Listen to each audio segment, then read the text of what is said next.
obviously we had digital cameras, and we were trying to get photographs printed of Madeleine from the holiday, yes. both to give to the police. But secondly, a very good friend of ours, who we spoke to in the early hours of the morning of the 4th of May, took it upon himself to issue photographs of Madeleine to all the major media outlets in the UK.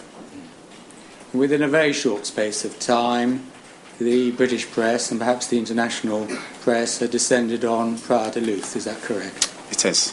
And you had to make a decision as to whether to interact with them, and if so, on what basis. Yeah. And what decision did you make, and why?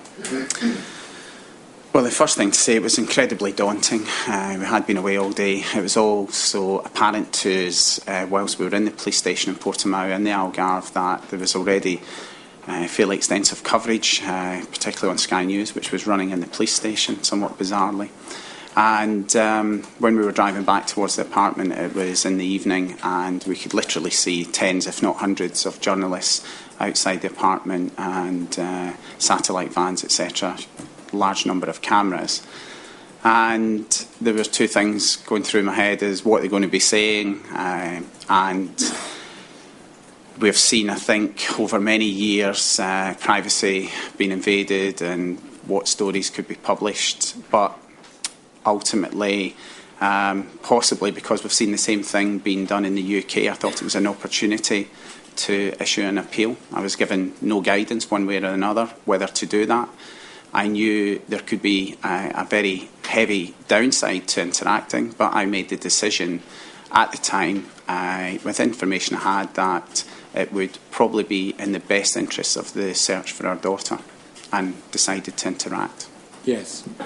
And you say in your statement, paragraph 15, that in the initial stages your engagement with the press worked well. Are you able to amplify that just a little bit for us, please? I think for those people who can remember, it was a very unusual scenario, and we got a distinct impression that there was a genuine want to help attitude from the journalists there, and I think also many of the executives who perhaps saw what had happened to us, and there was a huge amount of empathy. So I really did feel early on there was a desire to help. Yes. As you explain, the position changed, but the segue perhaps into that change is some evidence you give in relation to the Portuguese criminal system. Now, each culture, each nation has a slightly different criminal system, and obviously there can be no criticism about that. But what you say in Portugal is that there is no permitted interaction between the law enforcement agencies and the press. Is that correct? That's correct. And do you have a view as to the possible drawbacks of that, without necessarily being critical, but I think it's pretty obvious it gives rise to the possibility of leaks, doesn't it? Sure. I think the system is open to abuse, is the first thing. Clearly, there was a ferocious appetite, and perhaps in the United Kingdom, where the SIO and the press office for the constabulary leading the investigation would have had a very clear agenda on how to work with the media, what information could be disclosed, what might be helpful, and steering journalists away from certain areas. Obviously, there was none of that happening, and there was tremendous pressure on the Portuguese authorities to interact with the media.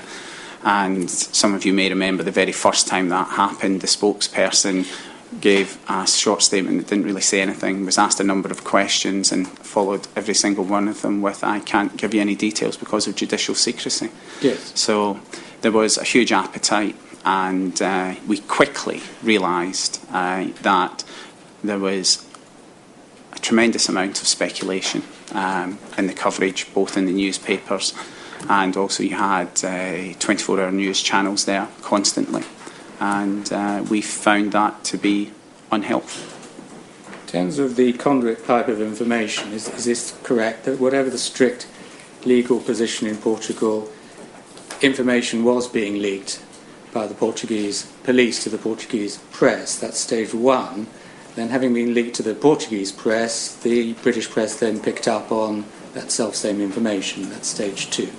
Is that an accurate description? I cannot tell you for certain that it was the Portuguese police who were leaking information, but for anyone who followed the headlines in July, August and September 2007, I think it would be a perfectly reasonable assumption to make that elements of the inquiry were speaking to the Portuguese police. I do not know if they were Portuguese press. I do not know whether they were speaking directly to the British media, but what we clearly saw were snippets of information which, as far as I was concerned, the British media could not tell whether it was true or not, which was then reported, often exaggerated and blown up into many tens, in fact hundreds of front-page headlines. So the British press did not have the means of verifying the information, but your complaint is that the information was distorted and magnified. Have I got it right? I think I'm complaining on all of the grounds that they didn't know the source, didn't know whether it was accurate, it was exaggerated and often downright untruthful, and often, I believe, on occasion was made up. We're going to cover the detail of that in a moment, Dr. McCann. Throughout the summer of 2007, the interest of the British press was retained in the story, wasn't it? They were constantly there in Praia de Luz. Is that right? Yes, it did surprise us. Obviously, after the initial period, and I can understand that what we ended up doing by having an international campaign was unprecedented, but we did send a very clear signal as the attention focused more and more on Kate and myself that the focus should be on Madeleine, and we fully expected around mid-June for the British media to leave. We decided we had to stay in Portugal, to be close to Madeleine, to be close to the investigation, and it certainly didn't feel capable of leaving at that point. So it did surprise us that there was so much ongoing interest when there really wasn't very much happening. In terms of the advice you were getting or not getting, going to put to one side the issue of the PCC and to a later sequence of new evidence, but you tell us in your witness statement that there were two resources available to you. Paragraph 21, first of all, someone from Bell Pottinger who gave you assistance. Just tell us a little bit about that, please, and the value that person was able to provide to you. Yeah, so Alex Woolfall, who works for Bell Pottinger, was brought out really to deal with the media crisis management specialist on behalf of Mark Warner. And at that point, he was leading the engagement with the media who were present in Praia de Luz, and he was very helpful. He just gave us some simple tips, which we have tried to stick to, and that was, if you interact, what's your objective? Should be your question you ask yourself, and how is it going to help? And obviously our objective is to find Madeleine, and that is something that we have tried to apply when we interact with the media. Today is one of the exceptions where it's not the primary purpose of our engagement. Thank you. And you also mentioned someone called Clarence Mitchell, who was seconded to the FCO as part of the media liaison in Praia de Luz, and you fairly say that person's help was invaluable. Is there anything that you would wish to add in relation to the assistance that person gave you? I think at times we've been criticised for having somebody to deal with the media, but the volume of requests was incredible, and both nationally and internationally. And it was almost, I don't know how Clarence managed it in May and early June 2007, but it was a full-time job just dealing with those requests. And it's been very important. As I said, we have no prior media experience, but in terms of just shielding us from the inquiries, which were constant. Gave us a little bit of protection, really. And, obviously we were working very hard behind the scenes, and let us spend some time with our family as well. In paragraph 24 of your statement, Dr. McCann, you deal with the argument, or the suggestion, well, here you are dealing with the press, and then in parenthesis, on your own terms. That almost allows the press open season to deal with you on their terms. Maybe I'm slightly over-exaggerating the point, but in your own words, please, what is your view about that suggestion? Well, it has been argued on many occasions that by engaging, then it was more or less open season, and I think it's crass and insensitive to suggest that by engaging with a view to trying to find your daughter that the press can write whatever they want about you without punishment.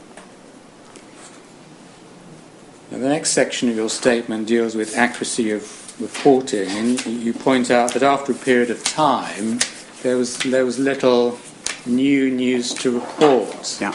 It may be at that point that the agenda started to morph, and in paragraph 27 you state clearly it didn't take long before innuendo started to creep in.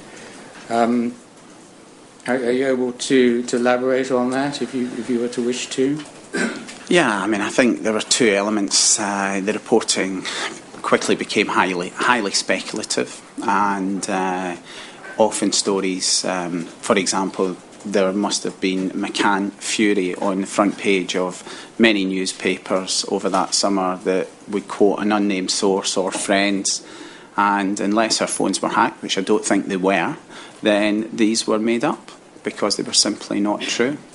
So there was clearly pressure to produce a story. The reporters who were based in Praia da Luz, first thing they did each day was get the Portuguese press, get it translated, and decide what they were going to write about. And I don't think any of it was helpful.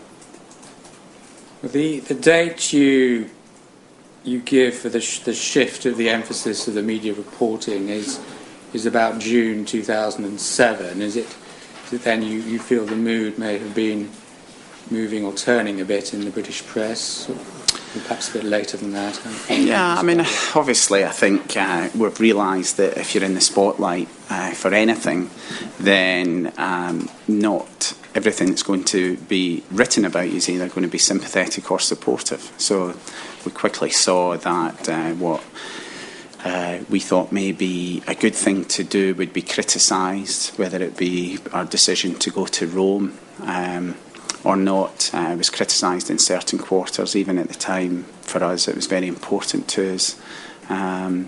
So there was that element, and then there were more sinister elements which were starting to creep into the reporting. Firstly, the first really bad thing was an article that was written in a Portuguese paper which was entitled Pact of Silence, and was starting to refer that there was some sort of sinister agreement between us and our friends to cover up what had happened. And I thought that was rather ludicrous, considering that we were all acting under judicial secrecy and couldn't speak about the details of the event. But it was probably towards the end of June 2007 and slowly deteriorated through July, culminating in September 2007. Well, the real spate of offensive and objectionable material, and I can be forgiven for using those epithets, really starts in September 2007 and runs on to January 2008, and we'll be looking at those at a moment. But in paragraph 32, you make the general point that UK press articles were often based on bits and pieces picked up from Portuguese articles, and those transmuted from supposition into fact. Is that right? Yeah, absolutely. And I think one of the articles that springs to mind actually was a piece in a Portuguese newspaper where somebody talking to the prosecutor and was asking what he thought had happened, and there was a quote saying they didn't know whether Madeleine was alive or dead, and I think the following line was probably dead, and that translated into the front page of the Daily Mirror with a photograph of Madeleine with the headline "She's dead," which we saw at 11 o'clock at night as we're trying to go to bed. And obviously that was one of the most distressing headlines that is presented as if it's factual, and it was just taken from a supposition, I don't know, probability. It was incredible. One key event in this narrative is you becoming, if I pronounce it right, arguido under Portuguese law, which occurred on the 7th of September 2007, and this is paragraph 34 of your witness statement. To be clear about it, and you'll correct me if I'm wrong, because you know more about this than me, arguido does not mean suspect. It means person of interest. Is that right? That is what we were advised was the closest correlation or translation within UK law at the time, and I think it is probably important to emphasise that as a witness in Portugal at that time, you were not entitled to any legal representation. So if the police wanted to ask any question, which your answer may give incriminating evidence, then they must declare you arguido, and then you were entitled to have a lawyer there. And in many ways, you could argue that all parents of a missing child, certainly those who would be the last to have seen them, could have to answer questions like that. So being labelled arguido was not necessarily such a bad thing. However, I will acknowledge that there were leaks by elements of the investigation team which clearly were trying to portray that there was strong evidence that Madeleine was dead and that we were involved. Well, there are 2 points here. The first point is the obvious one that needs to be stated.